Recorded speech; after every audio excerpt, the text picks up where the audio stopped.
Famille, votre M serviteur Eric Otete alias le Sanglier. D'après la rumeur qui court que la mère de Thibaut Adjatis a été arrêtée, j'ai fait le déplacement d'Awinje pour Akebe pour venir voir cette situation.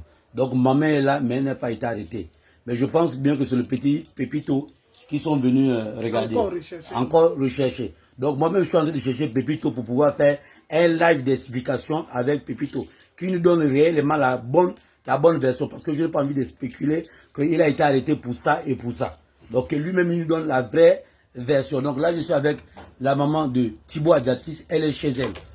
Hein, c'est ça non maman, tu peux confirmer non? Oui. Que tu n'as pas été arrêté. Je n'ai pas été arrêté. Mais les agents étaient ici. Les agents étaient ici. Mais venir regarder mon fils qu'ils ont pris depuis 13 jours, qui est sorti hier du cachot. Tout à l'heure à 13 h, 4 agents de la DGR sont encore revenus. Me dire que on cherche mon fils Pépito. Mais depuis hier qu'il est sorti, il n'habite plus avec moi. Je ne veux plus qu'il habite les Akébés. Jusqu'à nouvel ordre. Je suis bel et bien là. Ok. Bon, donc vous avez écouté non, maman est à la maison, mais sauf que c'est son fils qui est recherché. Donc pour le moment, Pépito n'est plus ici. Donc maman demande aux agents de ne plus revenir lui. C'est ça, te déranger en un mot. Oui. Parce qu'on ne te dérange pour rien. Parce que tu n'es pas responsable de ce que font tes enfants. Voilà. On enlève derrière là-bas ici, on peut mettre ici parce que c'est ici où il y a la carte. Ça c'est pour eux. Oui. Ça c'est gaspillé. Oui. Ok, bon, la famille, on va essayer de retrouver Pépito pour voir si on peut faire un live d'explication avec lui. Comme ça, il nous donnerait la bonne version. Pourquoi est-ce que les agents sont assez tous. Bon, big up la famille. Alors qu'il a fait 13 jours au cachot, ouais. Hein, ils n'ont pas eu le temps de lui poser ces questions-là. C'est maintenant aujourd'hui qu'ils ont encore pensé à lui poser des questions. Mais maman, quand il est sorti, en réalité, qu'est-ce qu'il t'a dit? Quelles sont les questions qu'on lui posait là-bas? Le 15 juin, quand il avait été arrêté au niveau d'ici, dans sa famille, ici, le 15 juin. Ils l'ont arrêté ici à la maison? Ils l'ont pris ici à la maison. À quelle heure? À 16 h. Ouais. Alors, on le prend, on l'amène par des agents inconnus, habillés en cagoule. Ils étaient cagoulés? Oui. Il y avait que les yeux et la bouche. Ils l'ont pris, ils l'ont amené. J'ai demandé, où est-ce que vous amenez mon fils? Tout le monde a couru au niveau de là où ils ont garé la voiture au canal. Ils ont sorti les fusils. Comme pour intimider la population qui criait, oh c'est comment, oh laissez-le, oh. Parce qu'ils commençaient par le tirailler par la culotte. Il n'était habillé qu'en culotte, le torse nu. Alors on l'a amené pour une destination inconnue. Ils ne m'ont rien dit, ni à moi, la maman, ni à la population.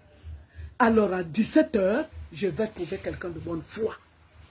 Que je demande de m'aider. On vient d'amener mon fils. Il dit d'accord, la personne m'amène à la présidence. À la présidence, il va se renseigner. Au retour, il me laisse dans sa voiture. Au retour, il me dit, maman, ça va? J'ai dit, ça va. Maman, tu as le moral? J'ai dit, j'ai le moral. Est-ce que tu as éprouvé mon fils qu'on vient d'arrêter ou non? Mais ce qui est bien vrai, c'est qu'on va le laisser. Il a eu une petite culotte blanche. J'ai dit, oui, torse nu, oui. Mais est-ce qu'il aura des liens avec Thibaut Adjatis? J'ai dit, mais quel lien? Thibaut Adjatis est mon premier fils. Quel lien on cherche? J'en ai mis au monde 10 enfants. Thibaut est l'aîné. Des femmes comme des garçons. Ils sont 10. Ils sont 5 femmes. Ils sont 5 garçons. Donc, le monsieur a dit, bon, j'ai seulement voulu t'aider et te rendre service. On retourne. Ok. Sûrement ton fils va rentrer en soirée. J'ai dit d'accord. J'ai attendu toute la nuit du samedi 15. Mon fils n'est jamais rentré. Dimanche matin 16, mon fils n'est jamais rentré. Je ne connaissais pas là où il est. Et c'est maintenant encore le même dimanche, à 17 h, qu'un agent de la DGR m'appelle. Bonsoir maman Solange. J'ai dit oui, bonsoir au téléphone. C'est qui? Oh, vous avez un fils qui a été arrêté. J'ai dit oui, je le cherche même. Je ne connais même pas là où il est. Oh, il est ici à la DGR. Il a faim et il est malade. J'ai dit il est malade. Il a quoi? Hier, quand on est venu le chercher, il n'était pas malade. Il est malade, il souffre de quoi? Oh non, maman, je t'ai seulement dit qu'il veut manger, il a faim. Attendez. Donc vous aussi, vous savez arrêter les gens. Mais vous n'avez pas de budget pour leur nourrir. C'est encore à moi, la maman, de faire à manger. Et aussi le taxi. Je ne ferai pas seulement manger, seulement je vais venir. Mais en taxi, papier. D'accord, comme il s'agit de mon fils, j'arrive. Je suis allé, j'ai trouvé l'agent qui me reconnaît que oui. Maman, pourquoi tu m'as parlé mal? Moi, on m'a seulement demandé de te demander d'amener à manger. J'ai dit non, papa, mets-toi à ma place. Depuis hier, je cherche mon fils.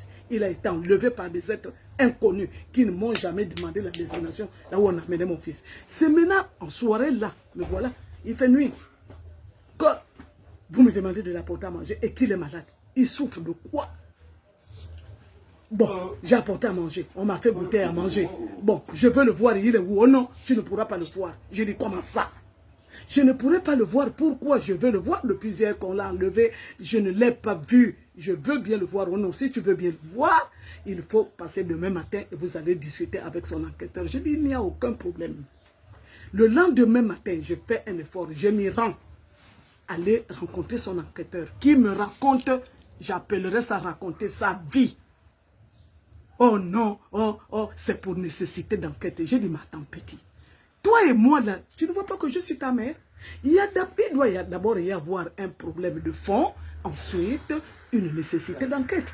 Mais vous l'enquêtez sur qui et sur quoi? Il y a eu quoi et qu'est-ce qui se passe pour aller directement aux enquêtes? Oh non, on nous a dit que les nouvelles reviennent de la présidence. Les ordres reviennent de la présidence. Que quoi? Même celui qui a tué Jésus, quand même on a su, l'histoire nous disait que c'était les Juifs. Comment on a su que c'était les Juifs? Mais maintenant, comment l'ordre va revenir de la présidence que la maman ne doit pas voir son fils? Attention, je n'ai pas mis cet enfant au monde seul.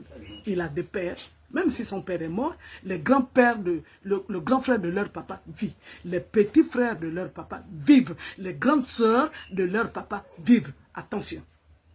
Dites-moi un mot pour que j'aille saisir ma belle famille et leur dire de quoi il s'agit. Oh non, c'est toujours pour nécessité d'enquête.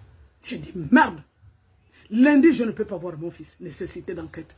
Mardi, j'y vais, j'apporte la nourriture, je ne peux pas voir mon fils, nécessité d'enquête. Mercredi, je vais encore voir, toujours. Alors, il y a quelqu'un, celui qui était de garde, qui a fait un effort de le mettre dehors pour qu'on puisse se bavarder un peu. Aïe, le fameux enquêteur, lorsqu'il descend de l'étage, il commence à tonner. On vous a dit que celui-là ne doit pas être dehors. Vous ne savez pas qui il est. C'est le petit frère de Thibaut Adjatis. S'il y a des fuites, c'est de votre faute. Alors tout de suite, et c'est qui le chef de poste? C'est qui le chef? Le chef de poste a eu peur. C'est qui le chef de poste? Viens me voir. Et le chef de poste a rendu mon fils dans les jours. Et moi-même dehors, comme une malpropre. Le lendemain encore, je vais dans son bureau. Je dis, mon fils, qu'est-ce qu'il y a? Oh, normalement, moi, enquêteur, je ne devais même pas te recevoir. Si je te reçois, c'est parce que tu es une mère. Ah! Mon fils, tu es arrivé, hein? Ça, c'est quel langage que tu me parles? Papa, même ma fille qui est avec moi, qui est la petite soeur d'Adjatis Thibaut, elle lui a dit, petit, ça là, comment dirais-je, le camp que tu vois là, nous avons eu à habiter ici. Notre papa aussi, c'est-à-dire le papa d'Adjatis Thibaut et moi, fut aussi un enquêteur. Nous avons habité dans le camp là. Il était gendarme. Il a pris la retraite, un adjudant-chef major. Il a eu pour matricule de gendarmerie 1058. Donc on peut dire que lui, c'est un 1058e gendarme. Donc avant que vous ne soyez né, qu'est-ce qu'il y a? Non, le type ne voulait pas nous voir. Un jour même, il m'a vu. Donc à la fin, tu as fini par voir le petit? Rien. Je ne voyais pas le petit. Ouais. Le jour où il m'a vu, il a fait le cinéma, il ne savait pas pourquoi j'étais là. J'avais déjà appelé l'avocat, Maître Moubembe. Maître Moubembe m'a donné son numéro. Et moi, j'ai cru que il fallait aller l'attendre là-bas à la brigade de recherche. Et ça coïncidait aussi avec le goûter, le déjeuner que je devais amener à mon fils. J'ai amené le pain, j'ai amené de l'eau, j'ai donné, oh oui, maintenant il faut aller dehors. Ce sont les consignes données par l'enquête. L'enquêteur me dira que ce sont les consignes données par la présidence. Alors, l'enquêteur là n'a pas su pourquoi j'étais là. Or, j'attendais comment dirais-je, qu'est-ce que j'ai dit là? J'attendais l'avocat. Alors, curieusement, maintenant, j'appelle l'avocat. L'avocat me dit, non, maman, rentre. Ne reste pas là. Moi, pour aller rencontrer ton fils qui est mon client, je n'ai pas besoin de toi. J'irai là-bas sans toi. Mais je te rendrai compte. J'ai dit, d'accord, papa, vas-y. Donc, c'est comme ça que j'ai saisi Maître Moubembe. Que non, vraiment, trop c'est trop. Je n'ai jamais vu ça, entendu ça de ma vie. quand même, on prend quelqu'un, on arrête quelqu'un parce qu'il est le petit frère de l'activiste Adjatis Thibault et on l'interdit les visites. Est-ce normal? Est-ce qu'on fait comme ça? Est-ce qu'on fait comme ça? Ok, bon, ça c'est Donc, le mot de fin. le mot de fin de maman. Il n'y a que mon fils maintenant lui-même, comme il n'est pas là, je l'ai déplacé de là depuis qu'il est sorti de la cellule. J'ai dit, tu ne restes plus là jusqu'à nouvel ordre. Donc, il y a que lui qui va être mieux placé pour vous expliquer ce qu'il a vécu. Sinon, mon fils a été torturé jusqu'à ceux qui l'ont même amené à l'hôpital des institutions des armées. Ok. Mot de fin, je suis là, je ne suis pas arrêté.